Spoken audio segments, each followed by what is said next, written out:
नाज़रीन, स्कर्दू के लिए हमारा सफ़र लाहौर से अभी बस शुरू ही हुआ है। रात 1:30 बजे हम सतपारा ट्रैवलिंग एजेंसी की बस में बेमा साजो सामान और अहलो अयाल तशरीफ फरमा हो चुके हैं। इस सफ़र की मंजिल है स्कर्दू। रास्ते में बारिश भी अपने जोरों पर रही। फजर के वक्त हम झेलम और दीना के पास से गुजर रहे थे। बादलों के शेड्स भी क्या कमाल थे।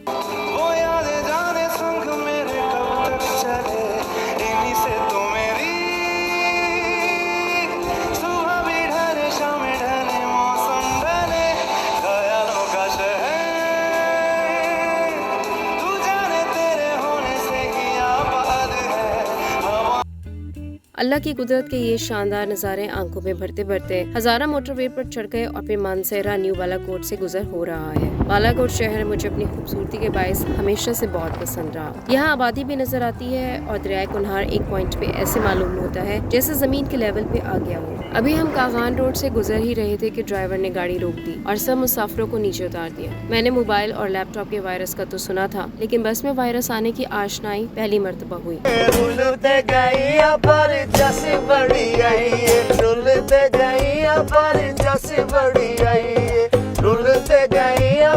वायरस से निपटने के बाद हम कागान रोड पर दोबारा से गामजन हो गए और कागान की खूबसूरती से आप खूब वाकिफ होंगे। ये सरसब्ज पहाड़, खूबसूरत वादियाँ, जा बजा बहते झरने और चश्मे, दूसरी जानब दरियाए कुनहार का दिलकश नज़ारा और मौसम की खुनकी, ये सब जन्नत नज़ीर की एक छोटी सी झलक है। इधर बर्फ का तोदा सयाहों के लिए दिलकशी का बायस बना रहा।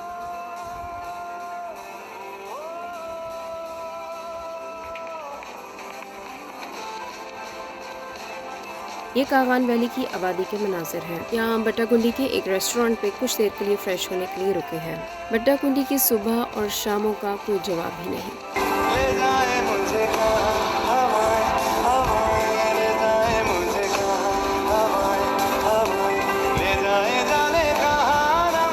आज रात हमारा स्टे होगा चलास में, जहां हम बाबू से टॉप क्रॉस करके रात 2 बजे पहुंचे। चलास जिला दयामीर का एक अहम इलाका है। इसको गिलगित बल्तिस्तान का दरवाजा भी कहा जाता है। थकावट के बायस और बच्चों को सेटल डाउन करते हुए वहाँ के मनाजिर कैप्चर नहीं हो सके। सुबह हम चलास से निकले हुंजा की जानिब, क्योंकि हुंजा का 2 रोजा ट्रिप हमारे टूर का हिस्सा था। चलास से आगे तत्ता पानी का इलाका आया। हम सब इस सफर से इंतहाई लुत्फानंदोज हो रहे थे और बहुत एक्साइटेड भी थे। बाबू से टॉप से हुंजा की तरफ सफर करें तो खुश्क और पथरीले पहाड़ों का सिलसिला शुरू हो जाता है। जगलोट के मुकाम के बहुत नजदीक इंटर जंक्शन का पॉइंट आता है। यहाँ हिमालय, कराकोरम और हिंदू कश के पहाड़ी सिलसिले एक ही मुकाम पर देखे जा सकते हैं। शाहरा कराकोरम, जिसे शाहराए रेशम भी कहा जाता है, हसन अब्दाल से शुरू होती है और फिर हजारा एबटाबाद, मानसेरा, चलास, जगलोट, गिलगित, हुंजा, नगर, सोस और खंजाब से पास होती हुई चाइना में काशगर के मुकाम तक जाती है। इसे दुनिया का 8वां अजूबा भी कहा जाता है, जिसकी तामीर में 810 पाकिस्तानी और तकरीबन 82 चीनी अफराद अपनी जान से हाथों बैठे थे। रायकोट ब्रिज क्रॉस करने के तकरीबन 3 घंटे बाद हम गिलगित शहर की हदूद में दाखिल हो गए। गिलगित शहर तजारती, सियासी और माशरती खसूसियत के बायस नुमाया हैसियत रखता है। काले बादलों के घिराव में गिलगित बहुत खूबसूरत लग रहा था। यहाँ जा बजा फैला हुआ सब्जा आंखों को तरावट बख्शता रहा। हमारे टूर एजेंट ने शहर में दाखिल होते साथ ही हमें इंदिया दिया कि सबसे पहले हम नलतर लेक की यात्रा करेंगे। नलतर लेक गिलगित शहर से तकरीबन 35 किलोमीटर दूरी पे वाक़या है। इसके रास्ते में 3 लेक्स आती हैं, जिसमें सतरंगी लेक और ब्लू लेक भी शामिल है।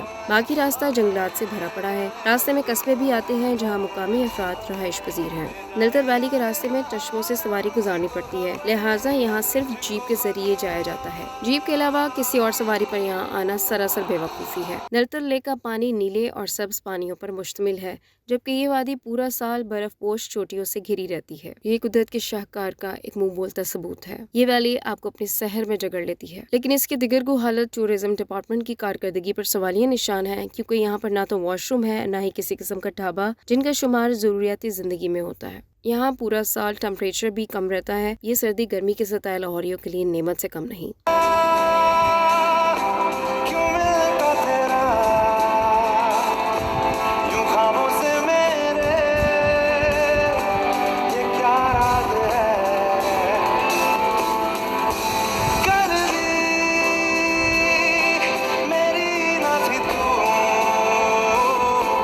नलतर वैली का दीदार करते करते शाम काफी हो चुकी थी। अब इस टूर बस के बंजारे भी खूब थक चुके हैं। हम जा रहे हैं हुंजा वैली, जहाँ हमारा 2 रातों का स्टे होगा। आज का इख्तितामी सफर यहाँ पर ही, लेकिन असल में ये नुक्ता इख्तिताम ही नुक्ता आगाज है। हम हुंजा से मोहब्बत दिल में लिए हुंजा वैली की जानिब जा रहे हैं।